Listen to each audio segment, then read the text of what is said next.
Ayang-kuyang pabrik gula Belanda.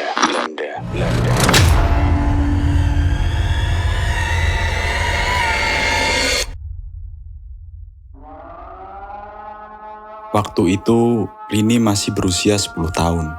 Langit mulai menggelap, azan maghrib juga mulai terdengar sayup-sayup. Jauh dari tempat Rini sedang berdiri, ia memandang kosong ke arah lapangan tenis. Rini diam, ia tertuju pada sebuah pohon beringin besar. Namun bukan itu saja yang sedang Rini perhatikan, melainkan tepat di tengah-tengah lapangan Rini melihat gadis kecil yang mungkin sebaya dengan dirinya. Ia mengenakan gaun putih bersih, rambutnya panjang terurai.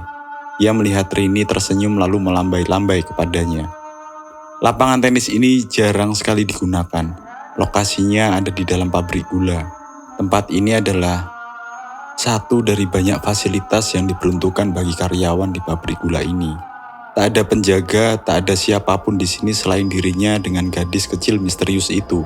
Rini masih tertuju pada sosok itu. Kulitnya kuning langsat, tingginya tak lebih dari tinggi Rini. Ia masih melambaikan tangan, mengajak Rini untuk bermain. Gadis kecil ini ragu karena kegelapan pepohonan di belakang lapangan tenis perlahan mulai menyeruak. Rini mendekat. Ia berjalan di jalan setapak penuh kerikil kecil. Ia masih melihat gadis itu tersenyum menunggunya. Tinggal beberapa meter lagi Rini sampai. Namun saat sebelum Rini sampai di pintu kawat lapangan tenis itu, sesuatu menarik dirinya. Duk, kowe kate nendi? Gak krungu azan toh? Yang artinya, Duk, kamu mau kemana? Gak dengar suara azan ya? Rini melihat ibu menarik tangannya membawanya menjauh dari lapangan tenis. Rini mencoba menjelaskan, namun nampaknya ibu tak butuh penjelasan. Ia menarik Rini dan terus menjauh. Sesaat sebelum ia benar-benar menjauh, Rini menyempatkan untuk melihat gadis kecil itu. Ia ingin mengatakan kepada ibu ada anak lain yang belum pulang. Namun pemandangan itu tidak akan pernah Rini lupakan seumur hidup, karena gadis kecil misterius itu tengah merangkul kepalanya. Bapak sedang membuat kopi. Ibu ada di sampingnya mengambil lauk dan nasi. Rini masih duduk diam.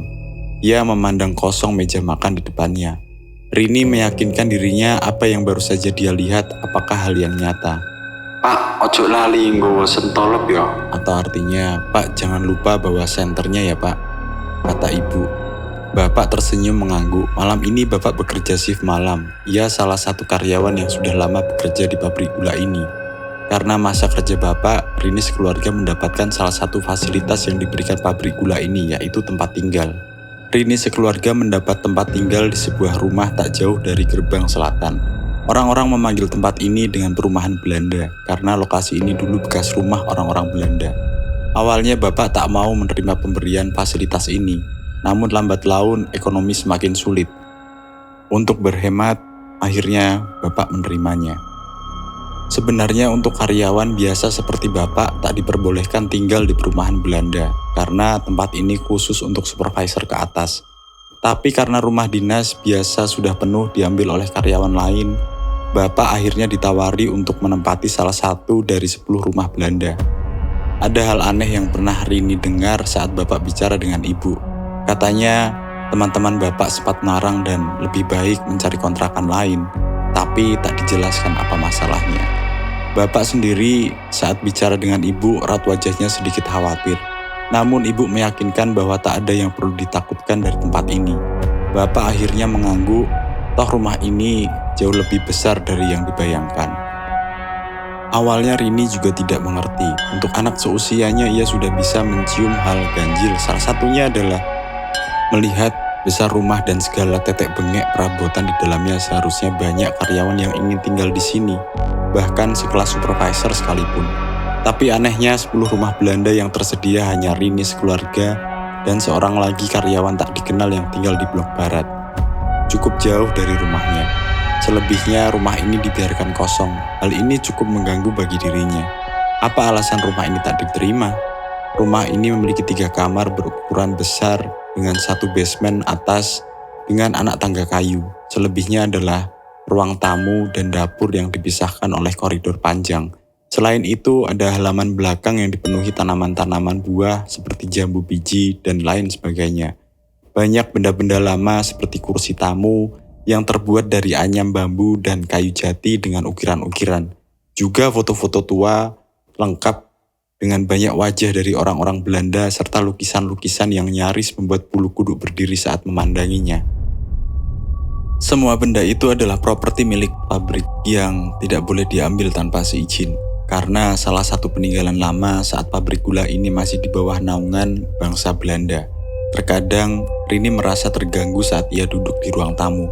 Foto-foto itu seperti sedang memandanginya.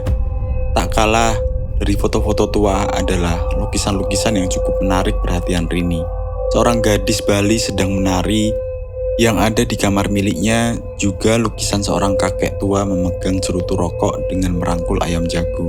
Lukisan ini terlihat lebih tua dari foto-foto itu. Malam ini Riri merasa aneh, seperti ada yang mengawasinya, namun tidak tahu apa itu. Ia hanya termangu memandang ke arah pintu putih dengan kaca. Rini berselonjor di atas ubin yang dingin. Di hadapannya terdapat buku pelajaran. Rini masih memandang kosong ke arah kaca yang menunjuk pada pemandangan halaman rumah saat sekilas kain putih terlintas dan melayang. Rini terkejut, namun suara ibu yang muncul dari belakang mengalihkan perhatiannya. Rini sinau ya, ayo ibu bantu. Yang artinya, Rini belajar ya, ayo ibu bantu, kata ibu. Rini terdiam, ia tak tahu apa yang baru saja ia lihat. Ibu yang menyadari gelagat aneh pada wajah anaknya lantas berdiri lalu membuka pintu. Ia melihat ke sana kemari seperti sedang mencari sesuatu. Tak lama ibu pergi ke dapur lalu kembali dan menebar sesuatu seperti garam. Kemudian ibu membawa Rini masuk ke kamar. Setelahnya ibu tak mengatakan apa-apa. Ia membantu Riri mengajarinya dengan telaten sampai anak itu benar-benar tertidur. Ada seorang wanita sedang menari, berlenggok-lenggok dengan rambut hitam panjang. Ia mengikuti irama musik dengan sendu, suara yang entah muncul dari mana. Wanita itu begitu cantik lengkap dengan mahkota berwarna kuning merah. Sesaat Rini menikmati pertunjukannya sebelum ia melotot. Rini tersentak dari tidurnya, ia menyibak selimut dengan keringat deras di keningnya. Ia bermimpi melihat wanita menari saat Rini kemudian sadar. Di depan ranjangnya ada lukisan penari Bali. Rini bergidik, ngeri memandangnya. Lukisan itu melotot menatapnya. Batin Rini. Aja metu nduk, nang kene ae. Soale akeh dayuh teko. Yang artinya, jangan keluar nak. Di sini aja, soalnya banyak tamu sedang datang. Kalimat itu adalah kalimat yang Rini dengar sesaat sebelum terbangun. Namun Rini terlalu takut. Ia berniat tidur di kamar ibu sampai terdengar suara di dapur. Rini melangkah dari dalam kamar. Tepat di seberang kamar adalah tempat ibu, tapi Rini menaruh curiga pada suara di dapur. Suara yang terdengar seperti meja kayu yang ditepuk dengan tangan kosong. Apakah bapak pulang? Tanpa sadar Rini mulai berjalan mendekatinya. Rini berhenti sejenak saat mendengarnya. Semakin lama semakin keras. Leher Rini mulai meremang, sesuatu yang amis tiba-tiba saja tersium. Di koridor yang panjang, Rini harus melewati satu kamar lagi, kamar kosong, kamar yang selalu dikunci oleh ibu. Lalu mulai terdengar suara lain seperti sampai membuat Rini menutup telinga.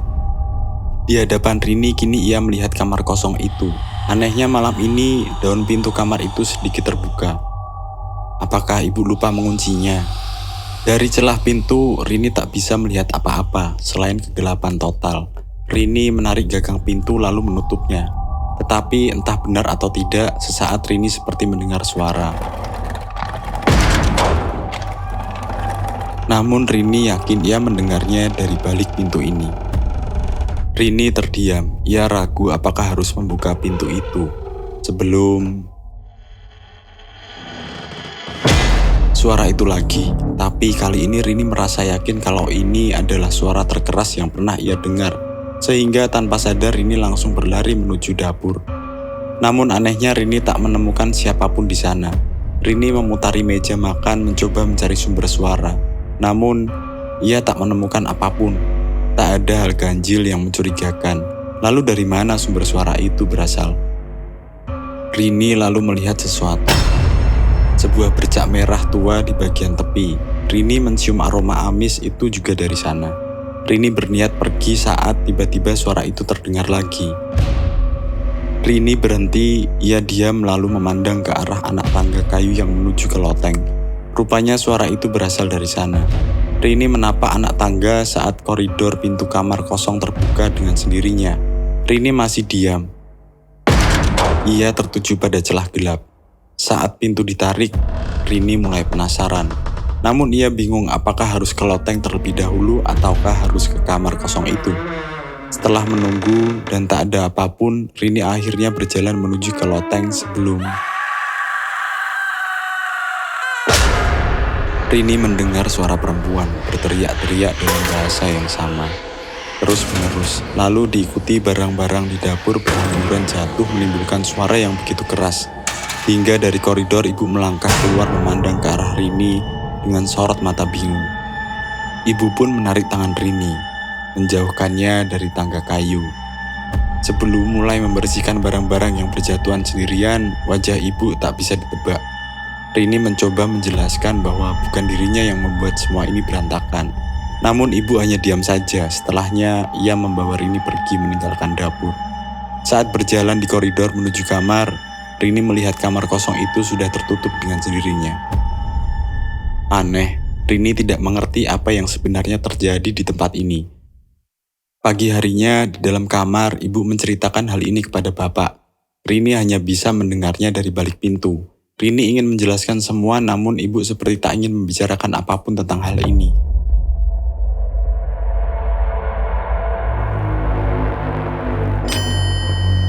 Di atas sepeda kumbang, Rini sudah dibonceng ibu. Bapak melambaikan tangan. Saat tepat di atas loteng dari kaca jendela yang masih menggunakan gaya klauso, seperti kaca jendela di dalam gereja, Rini melihat sepasang mata mengawasinya yang berlalu pergi. Sore ini bapak sudah melepas lukisan penari Bali membawanya ke atas loteng. Setelah Rini memohon-mohon, ibu sebenarnya menolak hal ini. Namun Rini menantang kalau lukisan itu tak dilepas, ia mau pindah ke kamar kosong. Hal ini membuat ibu akhirnya pasrah. Namun ada yang aneh pada sikap ibu, di mana saat Rini mengatakan ia lebih baik pindah ke kamar kosong itu, bila lukisan penari ini tidak dilepas, wajah ibu terlihat kaget. Ia seperti menyembunyikan sesuatu, tapi ibu tetap tak mau mengatakannya. Malam ini setelah makan malam, Rini langsung menuju kamar, bersiap untuk tidur. Tak ada lagi lukisan penari Bali di hadapannya. Satu hal yang membuat dirinya bisa tidur nyenyak malam ini. Sebelum tiba-tiba di belakang terdengar pintu almari tua terbuka. Rini melihat sosok tangan kecil bersembunyi di balik tumpukan kain. Warna kulitnya putih pucat tak seperti warna sawo matang. Rini melangkahkan satu kaki turun dari ranjang saat tiba-tiba sesuatu menarik kakinya ke bawah ranjang. Membuat wajah gadis ini menghantam lantai tekel. Dua anak kecil lalu berlari berhamburan. Satu keluar dari dalam almari, satu dari bawah ranjang. Mereka tertawa cekikikan pergi keluar pintu, meninggalkan Rini yang mulutnya berlumuran darah, satu gigi depannya tanggal. Rini menjerit menangis keras, tapi anehnya tak ada yang datang. Tubuh Rini kesakitan, wajahnya masih terasa sakit sembari menangis. Rini keluar dari kamar, tapi ibu maupun bapak tak ada yang mendekat.